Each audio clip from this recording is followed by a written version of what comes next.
Do you know the 5 most common mistakes that lead to new traders blowing their trading accounts? In this episode, I pinpoint the 5 most common mistakes that lead to new traders blowing their trading accounts. Coming up.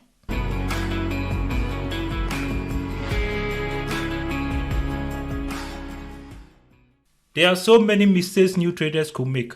The point about this video is to make you aware of the 5 major pitfalls ahead, so you can avoid them or for them to have the least impact on your trading career. Most new traders don't have enough theoretical and real-time knowledge about the market they wish to trade, as well as the tools they need to use. The following are some of the shortcomings of new traders. The movement of the market is a direct result of the collective psychology of the market participants. For one to be a trader, one has to understand the rationale behind the market movement. This informs the story each bar tells and price action. Failure to understand these basics leads to failure of most new traders. Before the market opens, new traders don't take the time to analyze the market, read the news, and mark key levels. They just plunge into trading once the market opens, which is in sharp contrast to what experienced professionals do. Consistently profitable traders take about 1 to 2 hours to prepare before the market opens. They form a thesis of what is likely to move and wait for the market to open so they can test the thesis. New traders don't have good knowledge about tools such as scanners, the platform, sentiment analysis, indicators, etc. New traders have the unrealistic expectation that trading is an easy and fast way to make loads of bucks without much hassle. This expectation is very far from the truth, because to be a successful trader, it takes time or deliberate practice, being beaten several times and not giving up and continually improving your game, and being committed to continuous learning before one can become successful. New traders have unrealistic expectations about historical price ranges, which helps in position sizing. New traders are not aware of the prevailing market conditions as well as general volume in the market. Patience is the key.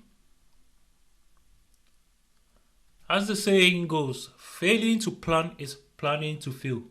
And this is very true in trading as well, in that in trading there are so many possibilities to the extent that without defining the conditions under which one will trade, it is impossible to make any headway. So having a trading plan serves as filter that restricts the conditions under which one will enter the market, the conditions under which one will exit, the time one will trade, the instruments one will trade, money management rules, risk management rules, journaling, the routine one undergoes to determine whether one is ready for the market, and the extent of involvement that one's mental and physical conditions dictate. Trading plan helps experienced professionals to be disciplined, in that there are rules to be followed in every situation, and such rules are not to be broken. One of the mistakes new traders make is to dump profitable trading system once it accumulates few losses. This is as a result of not having confidence in the trading system. New traders tend not to have confidence in the system they use because they don't backtest to know the efficacy of the strategy under different conditions. For one to develop confidence in a system, one needs to backtest using paper trading. Since most new traders are in a hurry to make money in the market, they skip paper trading and jump straight into live trading, not adequately prepared for live trading, which eventually leads to blowing up of accounts. The recommendation is, as a new trader, paper trade for a while to develop a process that gives positive expectancy, then dab into the live market. About 90% of traders lose money, and this figure includes investment banks, hedge funds, proprietary trading firms, and individual retail traders.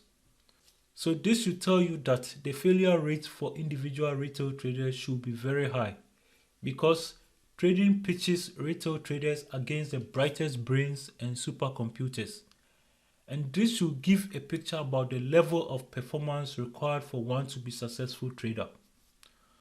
So if you want to have a go at trading on your own without the help of a mentor, good luck in advance because you're gonna need it. Of course, it is possible to learn to trade all by yourself without the need for a mentor. Just like Elon Musk learned to build rockets all from books. That is if you think you are that special. Having a coach or a mentor helps you to have somebody to hold you accountable. If you don't follow your rules, who is going to hold you accountable? Nothing will work if your trades don't have edge. Having a coach with experience helps you to find where you have edge. Mentors have been to where you want to go. Mentors will serve as role model for you. They are basically sharing your responsibility with you.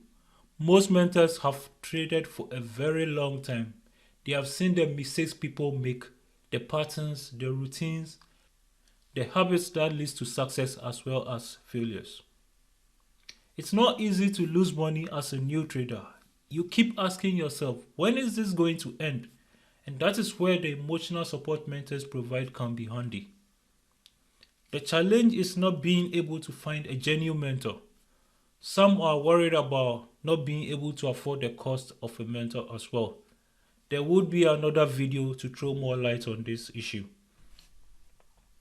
Most new traders don't record trades, so basically it's difficult for them to know which currency pairs or strategies or patterns are making them money and which trades are accumulating losses.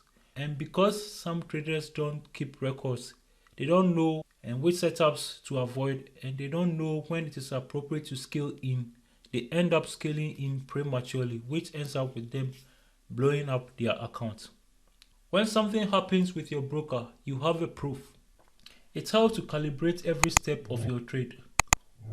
What went into your decision making? Was it logical or out of emotions?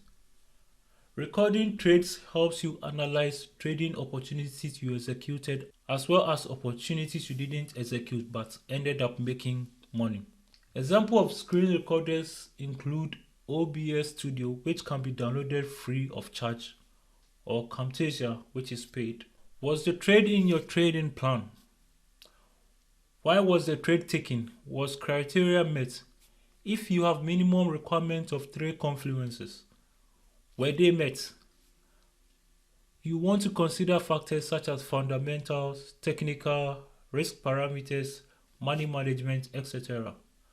Was the trade a win or a loss? What was done right and what was done wrong? What could have been improved and what could have been avoided? Your mood and the resulting trade. As a result of new traders not having a trading plan and not keeping proper trading journal, there is element of randomness in their trade. There's no defined rules that guides their trade. There's no systematic process that they follow for consistency. Inevitably leads to overtrading. New traders trade when they are emotionally unstable, when they are tired, when the market is not moving, and hardly tweak their trading system to meet prevailing market conditions. Overtrading is among the number one killer of trading dreams. And this is as a result of having all these challenges. Are you a new trader or not a consistently profitable trader? Now is your turn. Which challenge are you finding it most difficult to overcome? Is it overtrading, preparing a trading plan, backtesting, recording trades, or a different challenge? Is there any other topic you would like me to talk about next? What are the biggest challenges you face as a trader? Please leave a comment below. Have you gained any value from this recording? Please consider subscribing. Smash the like button and share with your friends so you become among the first to receive any new recording I make. It really supports us. Thank you for your time.